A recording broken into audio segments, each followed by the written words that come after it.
Hello, I'm Kay. I'm here to help you navigate the business side of art in a way that actually makes sense.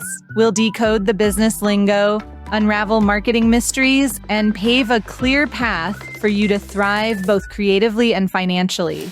So grab your favorite brush, a fresh canvas, or just a cup of coffee. Welcome to the Artist's Guide to Business.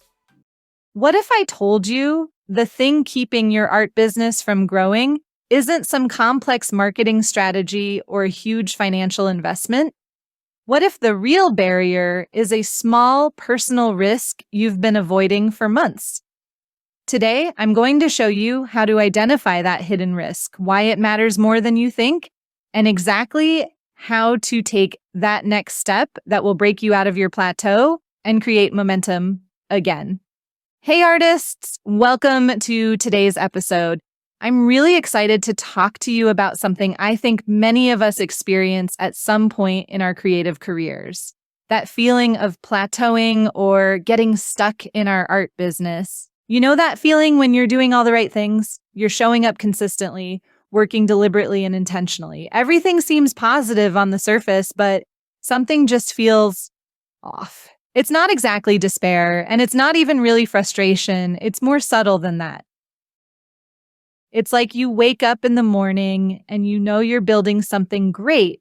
You're putting in the work, but somehow it's not resonating with the dream in your mind. It's not a crisis. It's more like a holding pattern. You're not falling, but you're not really soaring either. Before we dive deeper, I want to remind you of something really important. Don't forget how far you've already come. I catch myself doing this all the time, getting so focused on where I want to go that I completely forget to look back at where I started. Take a second and give yourself credit for what you've accomplished. Think about where you were 6 months ago, a year ago, or even further back. The growth might be more significant than you realize. But if you're feeling stagnant right now, I want to suggest something. There might be a risk you're not taking in your business that you intuitively know you need to take. Sometimes we're willfully ignorant about the very thing that would move our business forward.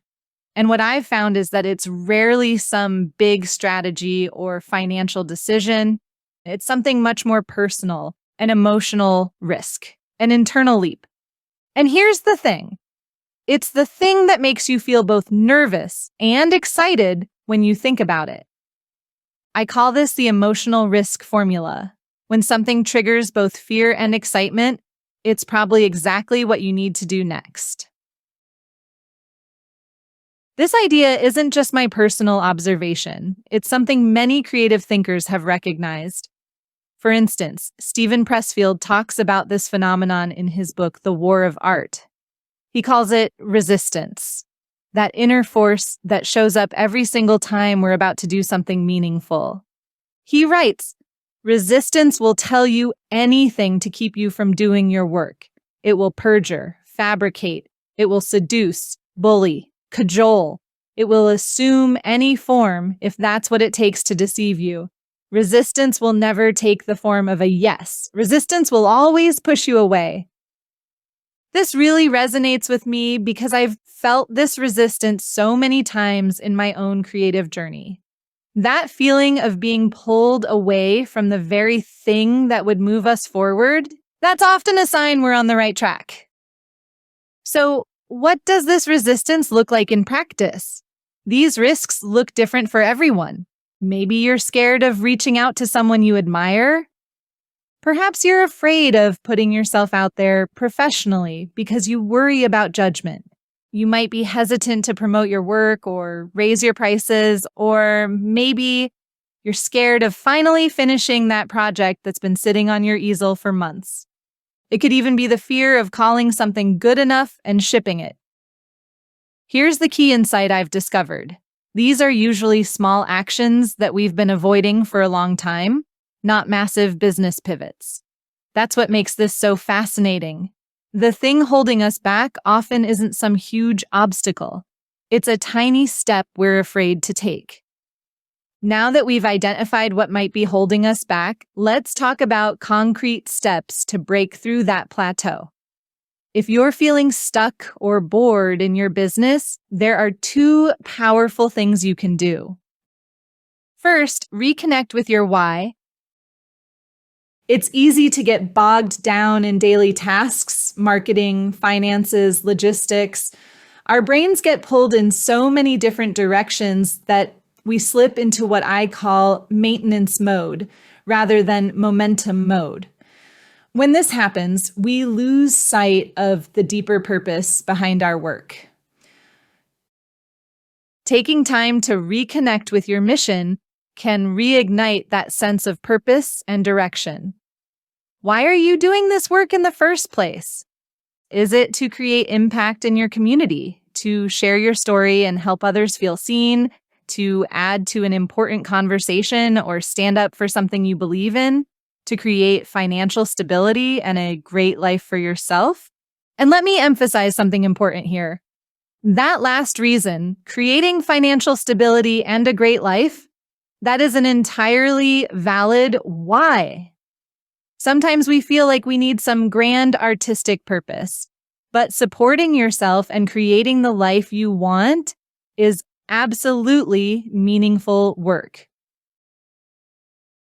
Second, identify the risk you're avoiding. The second step is to look at your business and your art with honest eyes. This requires some self-reflection and intuition, a willingness to look beneath the surface of your day-to-day activities and identify what you might be avoiding. Ask yourself, what feels risky right now? Not financially, but emotionally, in terms of your identity or self-image. Where have you been avoiding action because it makes you uncomfortable? What aren't you doing because it would require people to see you in a new way? This exploration of vulnerability and identity brings to mind the groundbreaking work of Brené Brown, whose research focuses on courage, vulnerability, and shame. Her insights are particularly relevant for artists because we're constantly putting ourselves and our work out into the world to be judged. Brené says, vulnerability is not winning or losing, it's having the courage to show up when you can't control the outcome. This perfectly captures what we're discussing today. The willingness to take that next step, even when we can't guarantee how it will turn out. Whether it's approaching a gallery, raising your prices, or trying a new artistic direction, that vulnerability is where growth happens. Once you've reconnected with your why and identified the risk you're avoiding, how do you actually move forward? My approach is to use fear as a compass. If something feels terrifying but also intriguing, it's worth exploring. I love how Brené Brown frames this idea of courage. She says, courage starts with showing up and letting ourselves be seen. Think about that for a moment. Courage isn't about eliminating fear. It's about moving forward despite it. It's about taking that small but significant step, even when part of you wants to hide. When we come back, I'll share a personal story about how taking an unexpected risk completely changed the direction of my art business. Welcome back. So, about 3 years into my art business, I hit a real plateau. I was participating in gallery shows, but I found myself feeling incredibly awkward just being in the room, making small talk, mingling with potential collectors. I'd rather be anywhere else than standing alone in a corner while people moved around me. I was convinced my business couldn't grow because I lacked confidence in these professional settings. I thought, this is the risk I need to take. I need to become comfortable in these spaces. So I took what felt like a huge step and hired a business coach. I told her straight up, I need to build my confidence and level up my professional presence.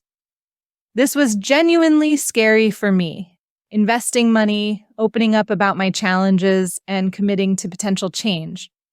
But here's what's fascinating. The outcome wasn't what I expected at all. Through our work together, I didn't become more comfortable in those spaces. Instead, I gained clarity about my values and where I actually wanted to be. I realized I didn't need to change myself to fit into those rooms. I needed to choose different rooms altogether. And this is exactly why taking risks is so valuable. Not because they lead to the specific outcome you imagine, but because they move you from stasis into motion. When I took that step into the unknown, it created movement in my business. The direction wasn't what I anticipated, but any movement was better than staying stuck in that plateau. This is what I want you to understand about risk-taking in your art business. It's not about getting a specific result. It's about creating momentum where there was stagnation. It's about being willing to step out of the known and comfortable, even when you can't predict exactly where that step will lead you. Had I not taken that risk, I might still be forcing myself into uncomfortable situations, thinking that was the only path forward.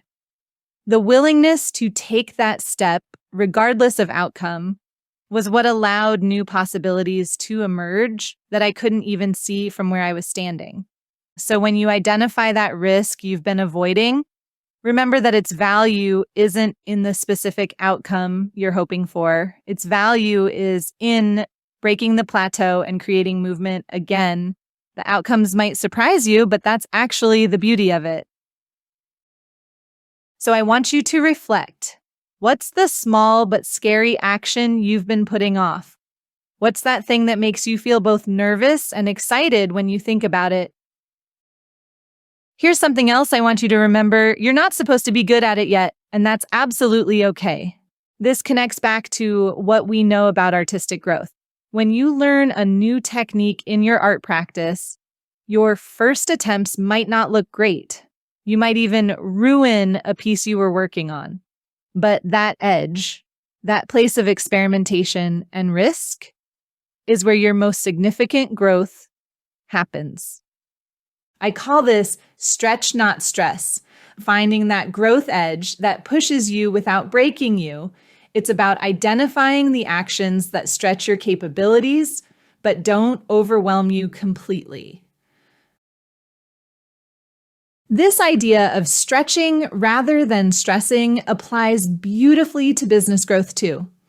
Sometimes the risk feels bigger than it is because it requires what I call a shifting identity.